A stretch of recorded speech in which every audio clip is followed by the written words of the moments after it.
Avery Howard here for another spring practice report, our last spring practice report before the red-white game on April 27th. This team scrimmaged in Memorial Stadium on Saturday, and Coach Rule said, it's always hard to be happy as a head coach because if the offense is doing well, it means the defense isn't doing well. If the defense is doing well, it means the offense isn't doing well. But nonetheless, they learned a lot on Saturday, and that led into this practice today on Tuesday. They practiced really hard today, and Coach Rule said he challenged his coaches to really get on his guys. But at the end of the day, the best players will play, right? Now, we can't have anybody out there that won't do the standard, right? Won't do the things that we ask of them. But this team's great about that. They do everything we ask.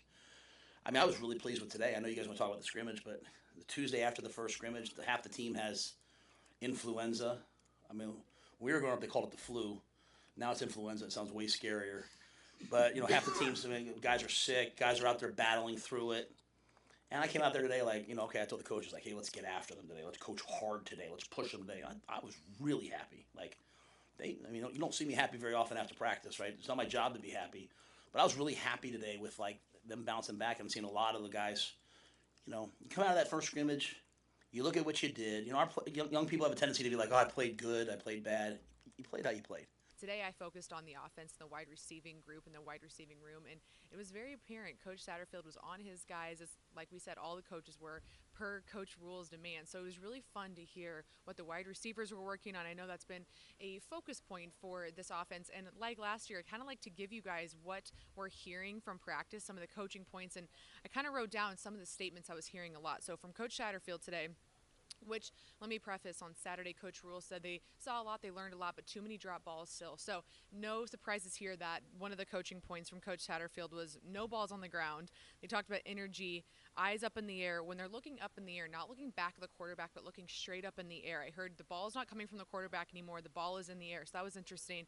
Tracking passes was just an emphasis, meeting the ball at a high point when they can, showing their hands late, getting steep on short routes.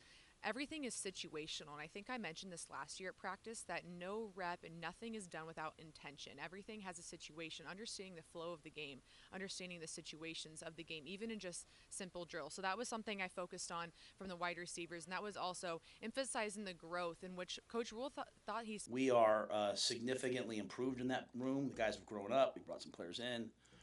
The freshmen are really good, so we're making some big plays. I don't know if our ball skills in the scrimmage were what I wanted. We had too many drops, in my opinion, or tough catch plays. Our team's we're not a big press team, and so if you guys go back to me talking about early on about us having the ability to handle guys getting physical with us, we don't play a lot of that, so we don't see a lot of it. So I've had to manufacture some of that. I don't know how we're handling that. In fact, I'll say this: when I have seen us get pressed, I don't think we've improved enough at it. But the great thing about Garrett is he's one of those coaches. For a young coach, he's not real defensive. He's like, okay, we need to improve this, and this. But our route running, our speed, our effort, our knowledge is been really a great jump. On the topic of wide receivers, we got to hear from transfer Isaiah Neyor, and it was really interesting to hear him speak about just the transition he's had moving into Nebraska. He told us that it feels like he's been here for a while. It feels like home. He can tell that everyone is bought in. In fact, the reason why he decided to come to Nebraska when he wasn't looking here is Coach McGuire reached out and he said the fact that he comes from where I came from and he knows a little bit about my background was something that was important to him. I wasn't really looking at Nebraska until one day Coach G had hit me. And we're from the same area, so that's a connection right there. And just knowing that there's somebody from the same area that I'm from, he knows what it's like coming out of there. So that's kind of one thing that drew me over here. But yeah. Beyond that, something that I thought was pretty cool that Isaiah Neyor mentioned was he's a bigger body receiver. He's long, he's quick, but he said he learns from these younger guys, the smaller guys in the room. And that is something Coach McGuire said is they have a lot of options, a lot of variety. Yeah, and they're all from different areas, right? So I think it's cool. You got all different personalities. They really, really care about each other, love each other a lot, so they want to see each other have success. I think it allows us to be creative in how we utilize them. We've never been the type of team that just wants to play three guys. We want to rotate. We want to play with fresh legs. We want to use them to their best of ability. So I think it allows us to be creative in the passing game. and then in other areas, whether it's situational football or out on the perimeter. Not practice related, but the transfer portal is officially open as an important to note. And Coach Rule said it. There might be a few guys at the end of this spring portion that'll have a few days to think about something, but he did open up the transfer portal conversation with this. He said the problem is not the players, and I thought that was interesting that he started off with that. And I think it also sheds a little bit of light onto why this coaching staff has relationships so front of mind. We hear it so often with this coaching staff. We heard it today from Coach McGuire. He said it's not going to change the way that they coach because the portal is open. He's going to coach the way he was taught from Coach Rule.